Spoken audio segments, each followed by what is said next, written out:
मुख्यमंत्री योगी आदित्यनाथ का आज जन्मदिन है और इस मौके पर केंद्रीय मंत्री ने ट्वीट कर मुख्यमंत्री योगी आदित्यनाथ को बधाई दी है।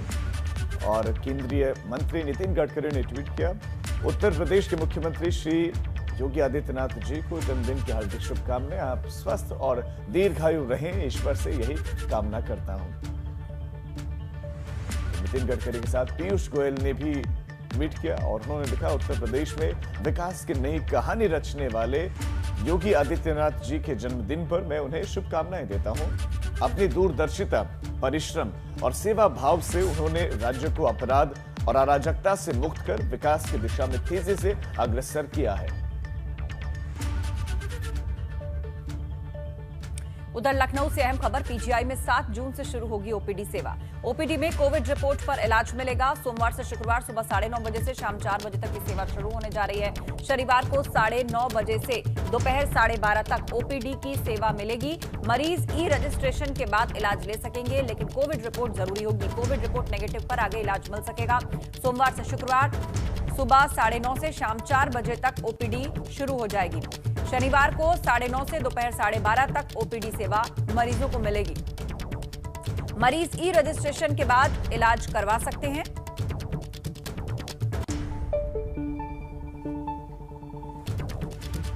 यूपी में फिर से ओपीडी सेवाएं शुरू कर दी गई हैं, जिसके बाद से अब नॉन कोविड मरीजों को बड़ी राहत मिली है। हम आपको 6 अलग अलग शहरों की तस्वीरें दिखाते हैं। ये तस्वीरें आपके सामने हैं, जहां ओपीडी सेवाएं फिर से शुरू होने के बाद अस्पतालों में मरीजों की भीड़ नजर आई। पहली तस्वीर लखनऊ की है, जहां ओपीडी सेवा फिर से शुरू होने पर मरीजों ने राहत की सांस ली है और पहले दिन यहां पर अच्छी खासी भीड़ नजर आई। वहीं नोएडा, कानपुर, वाराणसी, प्रयागराज, गोरखपुर में भी ओपीडी सेवा फिर से शुरू हुई, जिसके बाद अस्पताल में नॉन कोविड मरीजों का जमावड़ा दिखा।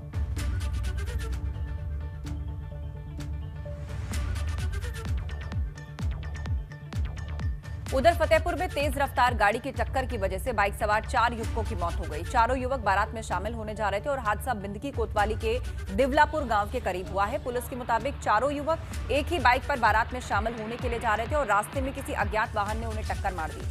हादसे में चारों की मौत हो गई है। हादसे की जानकारी मिलने के बाद मौके पर पहुंची पुलिस ने चारों युवकों को कब्जे में लेकर पोस्टमार्टम के लिए भेज दिया है। इस हादसे की वजह से युवकों के घर में मातम पसर गया है। वहीं पुलिस उस गाड़ी की तलाश कर रही है जिसकी टक्कर की वजह से यह हादसा हुआ और इन लोगों की जान गई। अज्ञात वाहन की टक्कर से 4 युवकों की मौत हो गई। उनके घर में मातम पसरा है। पुलिस ने इनके शवों को पोस्टमार्टम के लिए भेज दिया है। एक ही बाइक पर ये चारों युवक सवार थे। पुलिस अब अज्ञात वाहन की जांच कर रही है, उसकी तलाश कर रही है, जिसके कारण यह एक्सीडेंट हुआ। जौनपुर जेल में कैदियों ने जमकर हंगामा किया। यहां पर उम्र कैद की सजा काट रहे कैदी की मौत के बाद अचानक कैदियों का गुस्सा भड़क गया। इसके बाद कैदियों ने जेल में ही तोड़फोड़ की, आगजनी की कोशिश तक की गई।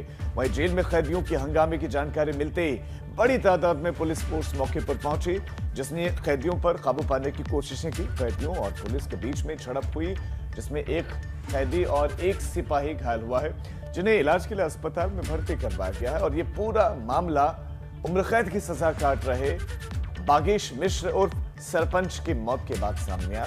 मृतक के भाई ने आरोप लगाया कि जेल प्रशासन ने बागेश मिश्र के इलाज में कोताही बरती, जिस वजह से उसकी मौत हो गई। ये जानकारी जैसे ही जेल में बंद कैदियों को हुई तो उन्होंने हंगामा शुरू कर दिया। इसके बाद मौके पर पहुंचे पुलिस फोर्स के साथ कैदियों की झड़प हुई। कड़ी मशक्कत के बाद पुलिस फोर्स ने कैदियों पर काबू पाया। हालात को सामान्य रखने के लिए फिलहाल ड्रोन के जरिए भी जौनपुर जिला जेल की निगरानी की जा रही है। और अब आपको दिखाते हैं कि जौनपुर जिला जेल में किस तरह से हंगामा हुआ। हम आपको एक साथ 3 तस्वीरें दिखाने जा रहे हैं। पहली तस्वीर जौनपुर जिला जेल में हुए हंगामे की है, जहां पर हंगामे में पुलिस का एक जवान और एक कैदी घायल हो गए। दरअसल कैदियों के हंगामे के बाद जब पुलिस फोर्स ने कैदियों को काबू करने की कोशिश की तो यह हंगामा हुआ।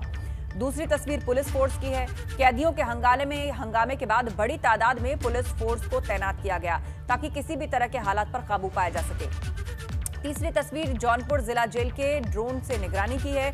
जेल में कैदियों पर निगरानी रखने के लिए पुलिस ड्रोन का इस्तेमाल कर रही है ताकि कैदियों पर नजर रखी जा सके और उनकी किसी भी गलत हरकत का जवाब दिया जा सके।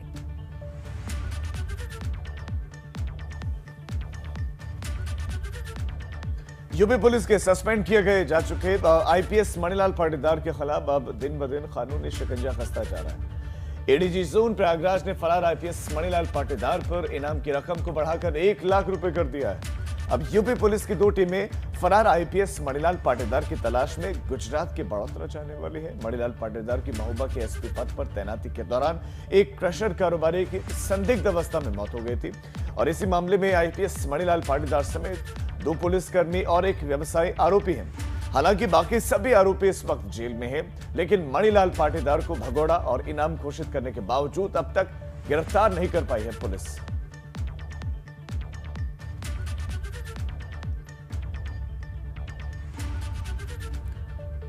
उधर 2 जून को कानपुर में एक हिस्ट्री शीटर को पुलिस ने गिरफ्त से जबरन छुड़ाकर भागने के मामले में आखिरकार 48 घंटे बाद जाकर पकड़ लिया। कानपुर पुलिस ने इस मामले में 2 जून को फरार हुए बदमाश मनोज सिंह समेत 4 लोगों को दिल्ली से गिरफ्तार किया, जिसमें अपराधी को भगाने के आरोपी नारायण सिंह भदौरिया, रॉकी यादव, गोपाल शरण भी शामिल हैं। कानपुर के नौबस्ता में 2 जून को हुई अपराधी को भगाने की इस घटना से पुलिस पर अपराधी और फरारी में उसकी मदद करने वालों की गिरफ्तारी का दबाव बढ़ता जा रहा था और आज आखिरकार कानपुर पुलिस को इनामी बदमाश मनोज सिंह और उसके 3 मददगारों को गिरफ्तार करने में कामयाबी मिल गई।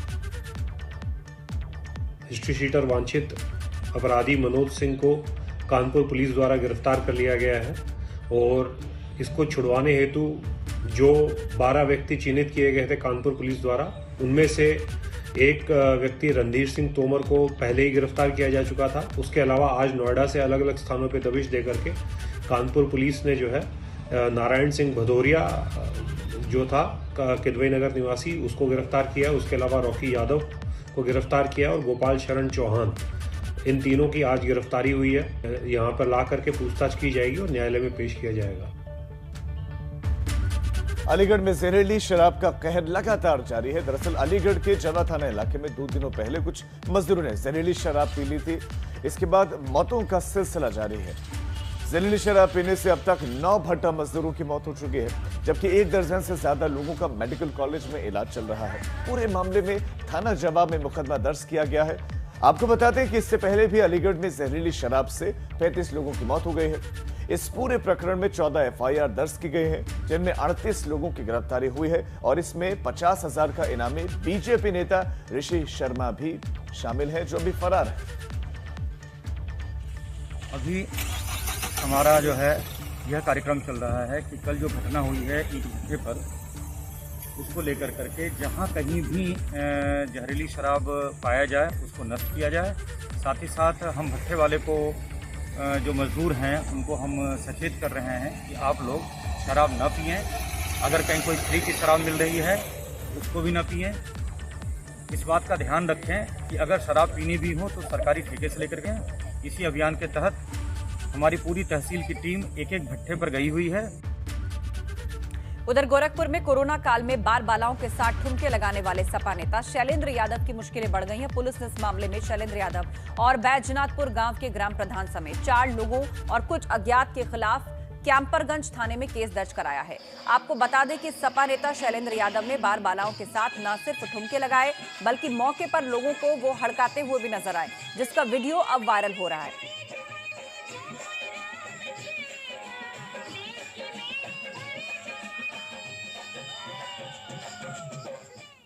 जैसे ही सूचना मिली है, इस पे संबंधित थाने से पुलिस बल ने जांच किया है और वो तथ्य सही पाए गए हैं। उस पे दिनांक 3/6 को अभियोग पंजीकृत किया गया समुचित धाराओं में, जो कि बालकिशन यादव, शैलेंद्र यादव, अमित यादव, बाले यादव और 5-6 लोगों के विरुद्ध किया गया है। ये भी तथ्य प्रकाश में आया है कि इसमें डांस बलिया में कार की छत पर चढ़कर तलवार से केक काटने और एक युवक के तमंचे से फायर कर अपना जन्मदिन मनाने का वीडियो सोशल मीडिया पर वायरल हो रहा है। वायरल वीडियो मनियर थाना इलाके का बताया जा रहा है। वीडियो वायरल होने के बाद पुलिस ने 3 युवकों के खिलाफ मुकदमा दर्ज कर केक काटने वाले युवक कृष्णा यादव को गिरफ्तार कर लिया। अब पुलिस अवैध तमंचा बरामद करने और इसमें शामिल और युवकों का पता लगाने में जुट गई है।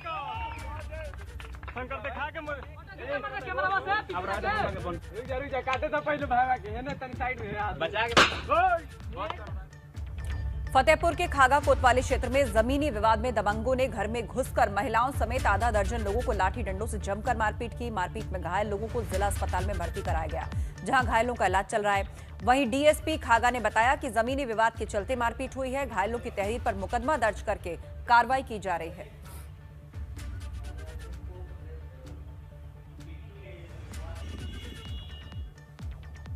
बिजनौर में पड़ोस के ही दबंग के घर में चल रहे तेज आवाज की म्यूजिक सिस्टम को जब बीमार बुजुर्ग आवाज कम करने की शिकायत लेकर पहुंचा तो दबंगों ने बदले में बुजुर्ग और परिवार वालों की लाठी डंडों से जमकर पिटाई कर डाली। और इतना ही नहीं, दबंग आरोपी युवक ने बुजुर्ग की उंगली दांतों से चबा डाली और इसकी वजह से बुजुर्ग की हालत नाजुक हो गई। घंटों सड़क पर पड़े बुजुर्ग को परिवार वालों ने बड़ी मुश्किल से सीएचसी में भर्ती करवाया। वहीं पीड़ित परिवार का आरोप है कि पुलिस एक तरफा पक्ष ले रही है, जिसे लेकर पीड़ित परिवार दबंगों के खौफ से बेहद परेशान है।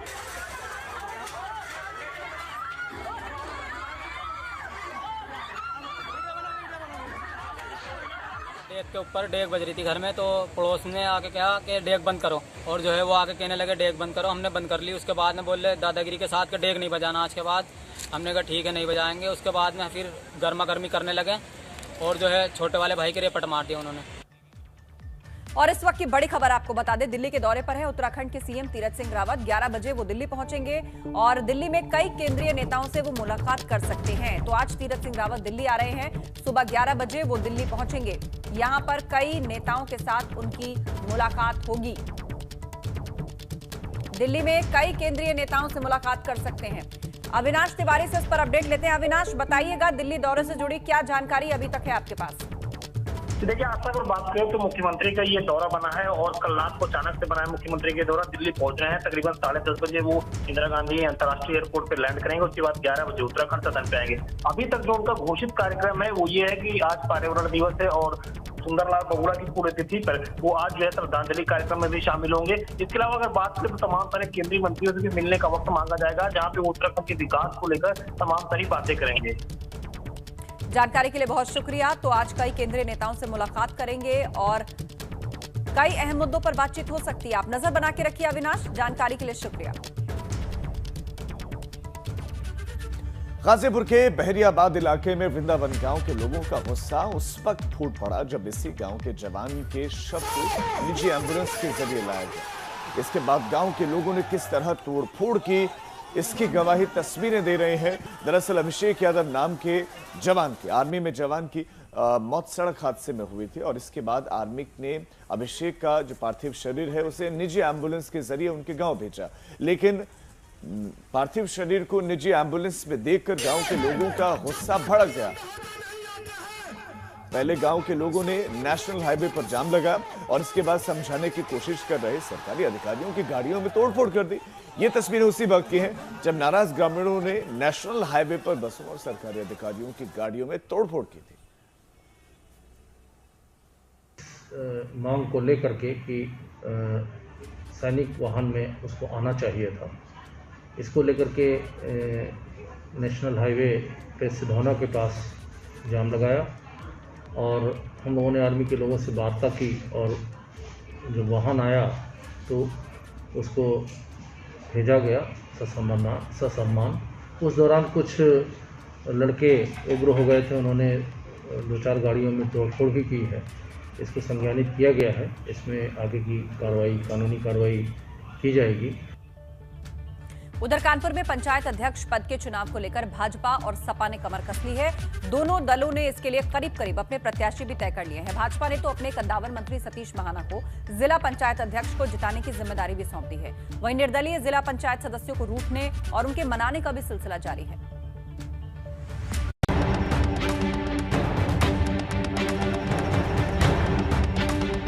कानपुर में जिला पंचायत अध्यक्ष प्रत्याशी को जिताने के लिए चुनावी बिसात तकरीबन बिछाई जा चुकी है और भाजपा और समाजवादी पार्टी दोनों ही अपनी अपनी ताकत झोंकने में लगे हैं। हालांकि इस दौड़ में भाजपा प्रत्याशी का पक्ष मजबूत बताया जा रहा है। पार्टी ने भाजपा के कद्दावर और शीर्ष नेता सतीश महाना को कानपुर जिला पंचायत अध्यक्ष को जिताने की जिम्मेदारी सौंपी है। की रिपोर्ट प्रदेश को भेजी जा चुकी है, जिसमें कि जिला पंचायत अध्यक्ष के लिए 2 नाम का पैनल यहाँ से जा चुका है और उस पैनल पर जो भी निर्णय होगा, भारतीय जनता पार्टी का कैंडिडेट जो घोषित होगा उसी को हम लोग चुनाव लड़ाएंगे और जिताएंगे। दरअसल कानपुर में जिला पंचायत की कुल 32 सीटें हैं, जिनमें से 11 सदस्यों के साथ पहले पायदान पर समाजवादी पार्टी है। वहीं भाजपा 9 सीट जीतकर दूसरे नंबर पर है, जबकि 7 निर्दलीय सदस्य और इन्हीं निर्दलीय सदस्यों को निर्णायक माना जा रहा है। जिला पंचायत की सीटों में सबसे ज़्यादा समाजवादी पार्टी की सीटें निकली कानपुर ग्रामीण में, और सारे प्रधान और बीडीसी भी समाजवादी पार्टी के ही बने। बीजेपी के लोग अपने गठजोड़ में लगे हुए हैं कि ये चाहते हैं कि हम दूसरे दल को या निर्दलीय लोगों को प्रताड़ित करके, तंग करके, शासन प्रशासन से परेशान करके हम अपना जिला पंचायत अध्यक्ष बना लें, तो ये इनकी भूल है। वहीं भाजपा ने कानपुर जिला पंचायत अध्यक्ष को जिताने की जिम्मेदारी कैबिनेट मंत्री सतीश महाना को सौंपी है, और सतीश महाना अपनी नई जिम्मेदारी को लेकर सक्रिय भी हो गए हैं। प्रत्याशियों से की चर्चा में भाजपा के 2 नाम सामने आए हैं, जिसमें एक स्वप्निल वरुण है। स्वप्निल वरुण योगी सरकार में कैबिनेट मंत्री रही कमल रानी वरुण की बेटी है, जिनकी पिछले साल कोरोना संक्रमण से मौत हो गई थी। इसीलिए सहानुभूति के नाते भाजपा स्वप्निल वरुण को जिला पंचायत अध्यक्ष का उम्मीदवार बना सकती है, जो घाटमपुर के बिराखी क्षेत्र से जीत कर आई है। वहीं दूसरा नाम राजा दिवाकर का चर्चा में है। इनकी पत्नी प्रियंका दिवाकर पहले भी जिला पंचायत सदस्य रह चुकी है। बताया जा रहा है कि राजा दिवाकर का नाम बिठूर से भाजपा विधायक अभिजीत सिंह सांगा की तरफ से आया है। मतलब सांगा चाहते हैं कि यदि जिला पंचायत अध्यक्ष उनका हो गया तो उनका राजनीतिक कद भी बढ़ेगा और उनको 2022 के विधानसभा चुनाव की राह भी आसान रहेगी।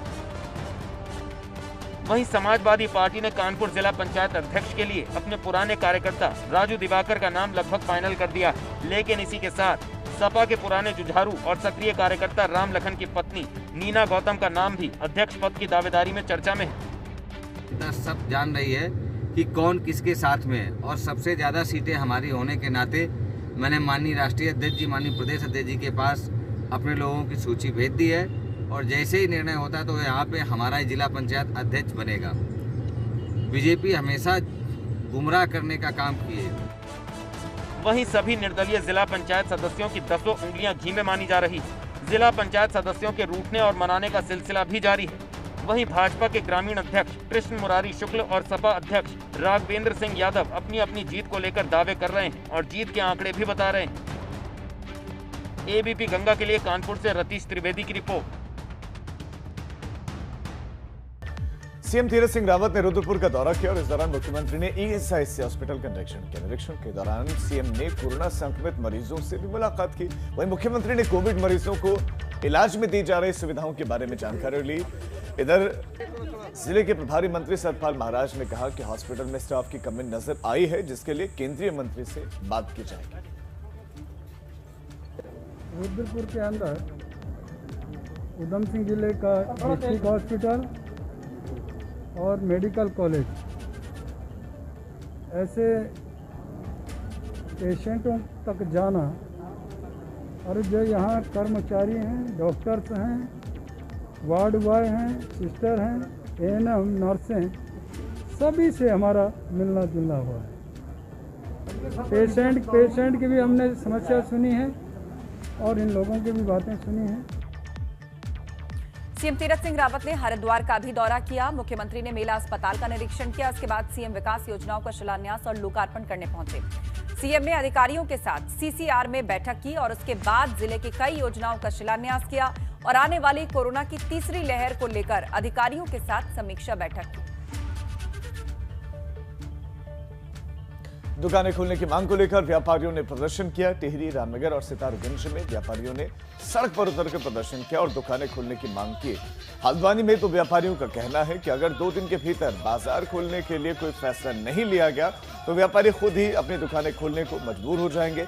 सितारगंज में व्यापारियों ने बाजार खोले जाने की मांग को लेकर शहर के मुख्य चौराहे पर थाली बजाकर प्रदर्शन किया, तो टिहरी में व्यापारियों ने दुकानें खुलवाने और आर्थिक पैकेज देने की मांग को लेकर सरकार के खिलाफ प्रदर्शन किया और अपनी बंद दुकानों के सामने घंटी और थाली बजाई।